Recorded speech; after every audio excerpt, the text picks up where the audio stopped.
Bonjour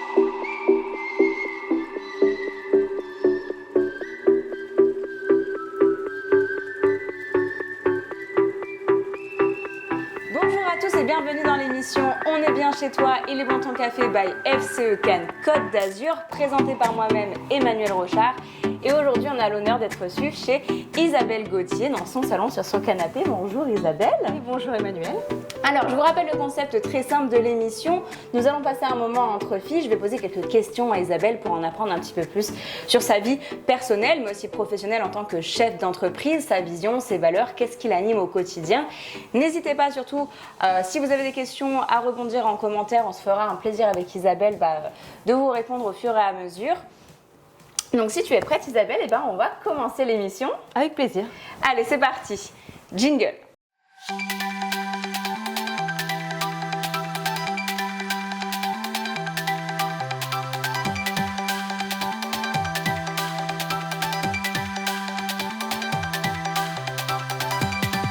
Alors, ma première question pour toi, c'est déjà en quoi consiste ton rôle de chef d'entreprise, Oui. Quelle est ta société et en quoi consiste la mission de ta société? Donc moi je dirige un cabinet de gestion de patrimoine qui s'appelle BG2C Finance, Ok. qui est à Cannes, rue d'Antibes. Et donc j'ai deux collaboratrices et un consultant, donc on est une équipe de 4, donc on n'est pas une multinationale, on est à l'échelle humaine. Et donc gestion de patrimoine, c'est accompagner nos clients, qu'ils soient chefs d'entreprise ou particuliers, dans une démarche qui va être d'optimiser leur fiscalité ou d'augmenter la rentabilité de leur placement, d'organiser la transmission de leur patrimoine, qu'il soit personnel ou professionnel. Donc toutes ces choses-là, on essaye de les accompagner en fait. Et on en a beaucoup besoin parce qu'effectivement à l'école on n'est pas du tout éduqué là-dessus.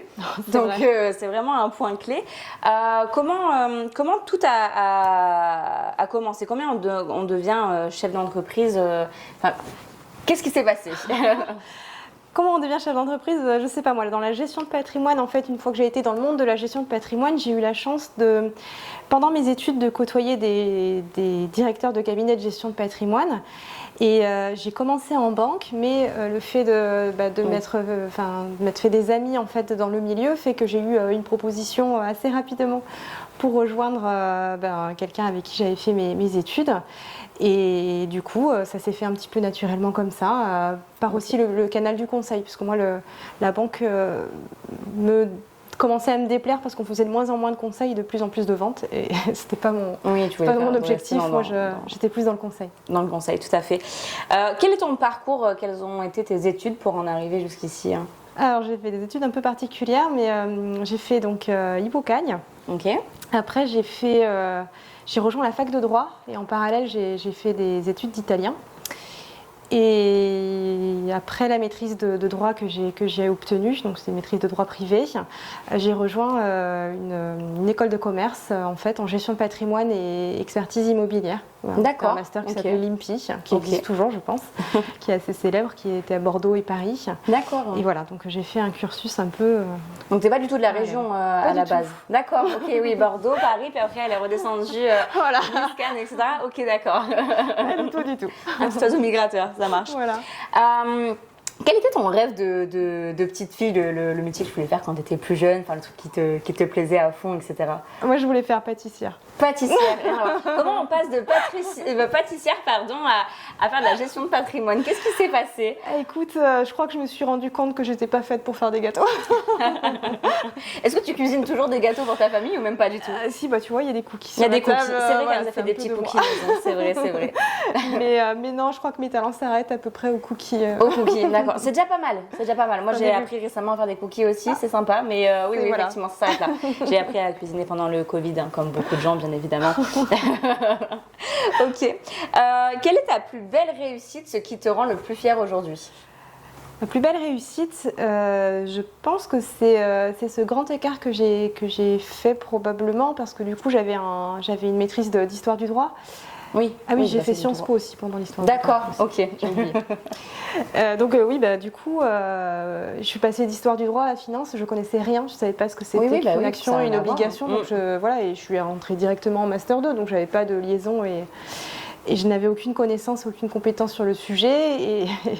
Et j'ai pu effectivement, en une année, acquérir un volume parce que de c'est fou en fait, connaissances, ça t'a fait une vraie grande bascule, passerelle. Ouais, entre le droit et la finance, effectivement, au niveau du master, tu as changé complètement. J'ai dû faire des mathématiques financières alors que j'avais arrêté les maths en première. Ah oui, effectivement. J'avais un bac L, donc, oui, non, donc je m'y suis mise. je vois très bien ce que c'est. Je passais des beaux-arts à Polytechnique, donc je vois très bien le grand écart aussi. Mais ouais, donc effectivement, oui, tout à fait, je comprends. Qu'est-ce qui t'anime aujourd'hui au quotidien? C'est quoi ta vision, ton pourquoi? Pourquoi tu fais ce que tu fais aujourd'hui? En fait, moi, j'ai choisi de faire la gestion de patrimoine parce que quand j'étais en droit, pour le coup, je ne savais pas forcément exactement quel métier j'allais exercer. Et mes parents, en fait, ont eu les besoins de recourir au service d'un conseiller en gestion de patrimoine. Et ils ont recouru à une banque très célèbre dont je ne citerai pas le nom, banque privée à l'époque, qui n'a pas du tout fait l'affaire, donc qui leur a fait perdre énormément d'argent. Et par suite, donc, ils ont été défendus par un avocat qui leur a conseillé un conseiller en gestion de patrimoine privé qui n'a pas été meilleur, à vrai dire. D'accord. Donc en fait, ils ont eu une double déconvenue et je me suis dit, mais mon Dieu, mais est-ce que c'est possible d'exercer ce métier de manière déjà désintéressée de façon personnelle, honnête, et puis d'être bon, tout simplement. D'être bon, d'avoir des vrais bons conseils. D'avoir de bons conseils, d'accompagner vraiment les gens et de les mener du point A au point B pour tracer leur feuille de route et être à leur côté. Voilà, c'est pour ça que j'ai fait ce métier. Ah mais je comprends entièrement et je pense que c'est ce qui aujourd'hui aussi anime les gens quand ils font appel à un conseiller en patrimoine, enfin en gestion de patrimoine, parce qu'ils ont besoin de faire confiance, d'être sûr que la personne elle veut vraiment leur bien et pas juste leur argent.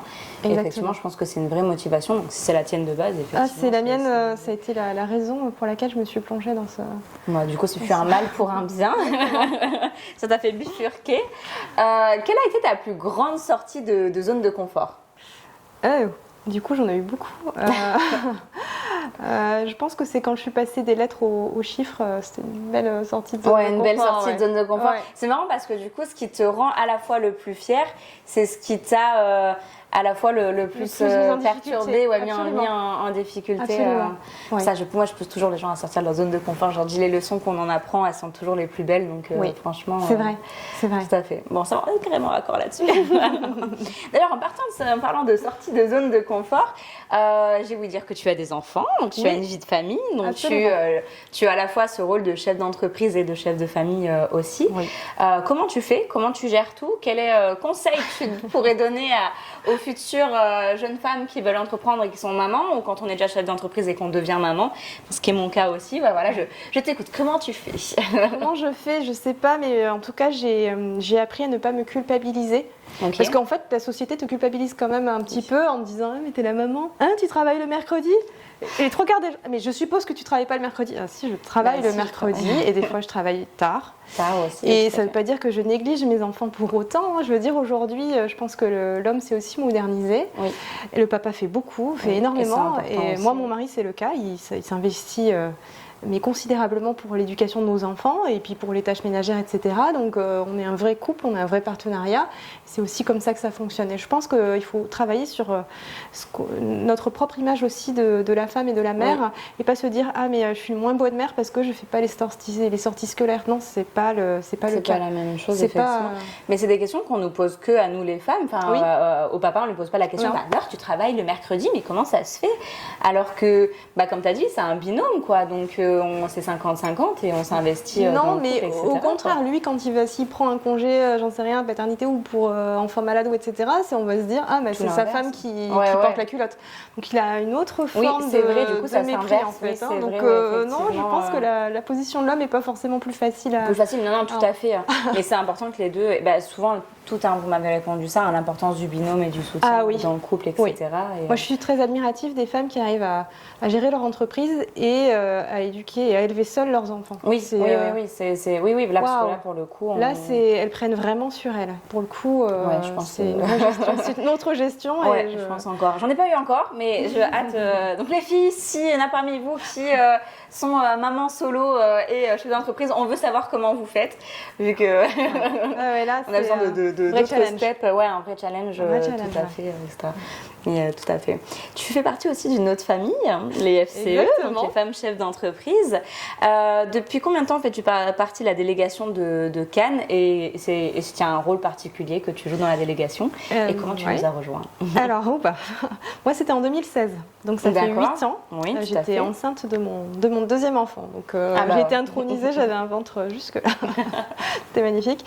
Donc, comment j'ai connu? Par Internet. Donc je connaissais pas je sais plus ce que j'ai tapé comme mot-clé ou quoi que ce soit, mais je suis tombée sur l'association, je me suis intéressée et du coup, à l'époque c'était au Gré d'Albion, c'était un millénaire, hein, donc rien à voir. Et du coup, j'avais eu Madeleine Gualino qui m'avait dit, voilà, venez voir, etc. Oui. Et donc je suis venue voir et puis ça m'a plu, je suis restée et voilà, un coup de foudre. J'ai intégré la grande famille des femmes chefs d'entreprise. Après, par la suite, j'ai beaucoup été secrétaire. De nombreuses années. J'étais la plume des femmes chefs d'entreprise.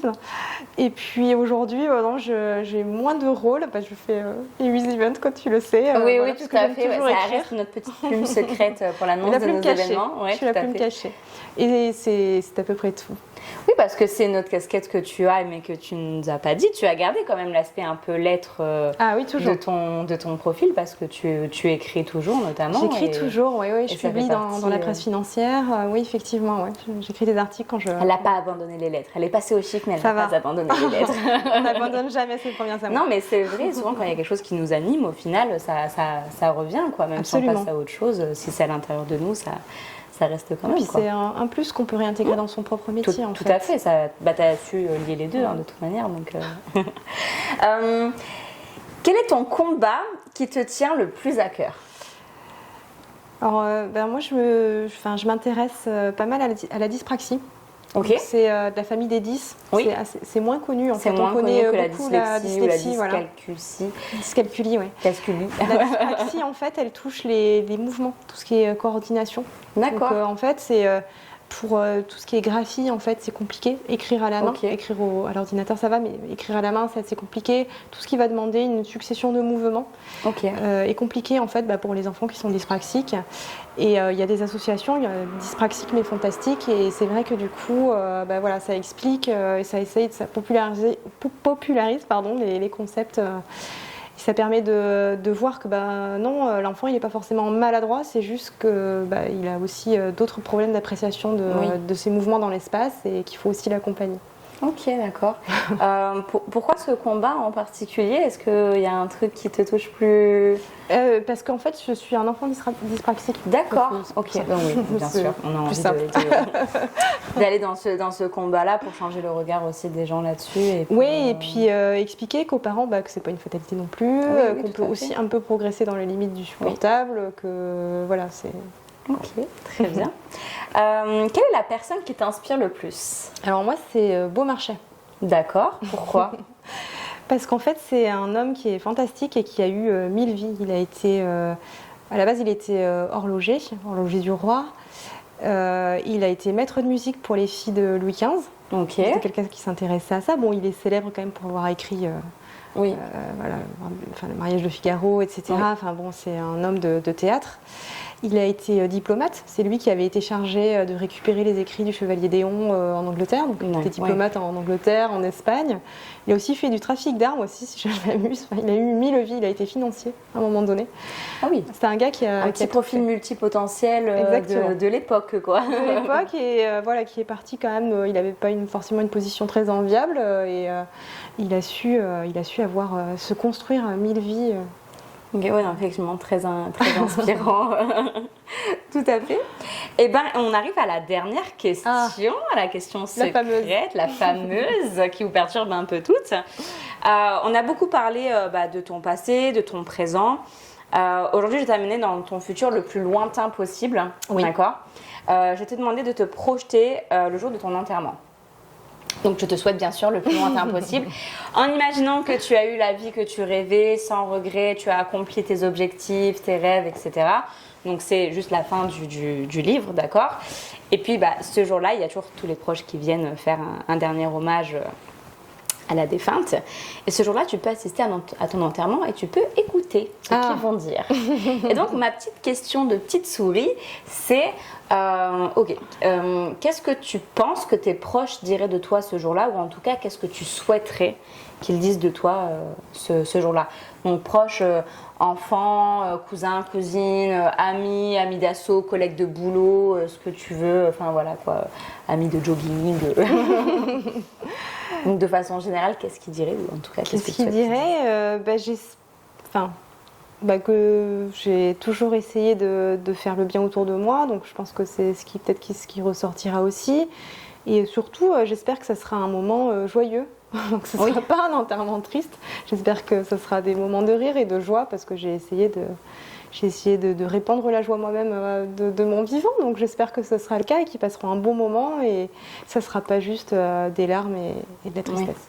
D'accord. Donc toujours tourner vers l'autre aussi, au final, c'est aligné avec le reste de ce que tu m'as dit, tout à fait. C'est pratiquement la fin de notre émission et je crois que tu as une petite question pour moi. Absolument. Moi, j'aimerais bien savoir la personne qui t'inspire le plus. La personne qui m'inspire le plus, alors j'en ai beaucoup. J'ai souvent des figures féminines qui m'inspirent. J'en ai pas forcément une, mais je te donne c'est les mêmes. En fait, c'est la même mouvance, tu vois. Si on regarde, par exemple, dans des personnages fictifs, moi, j'ai toujours été très attirée par Mulan quand j'étais petite, tu vois, dans les princesses, parce que c'est une princesse qui est battante, en fait, qui est hyper dans l'aventure, qui va aller défendre sa famille, qui va aller chercher son rêve, qui va aller au-delà de ses limites, etc. Et dans les films aujourd'hui qui m'inspirent aussi, on est un peu pareil. J'aime beaucoup la trilogie Divergente, Hunger Games. On a encore des figures féminines qui viennent aider le peuple le peuple à se soulever, à être inspirante, à les guider. Donc ça demande du leadership, etc. Donc c'est souvent ces figures-là qui m'intéressent. Donc on va les retrouver dans la vie réelle comme Simone Veil, Rosa Parks. Oui, je pensais à Simone Veil. Oui, tout à fait. Donc dans plein de catégories. C'est pour ça que j'en ai pas une qui m'inspire plus que d'autres, mais souvent c'est comme ça. Et dans ma famille, les femmes de ma famille sont des femmes aussi très inspirantes, très indépendantes, etc. Donc ça va dans la lignée, ce qui explique aussi un petit peu mon fonctionnement aujourd'hui, tout simplement. Bravo en tout cas. Merci. Eh bien, merci beaucoup Isabelle pour ce moment qu'on a partagé toutes les deux. J'espère que vous aurez pris autant de plaisir que nous. On se retrouve très vite pour un prochain épisode. La mission est terminée et on vous dit à très bientôt. Au revoir. Au revoir.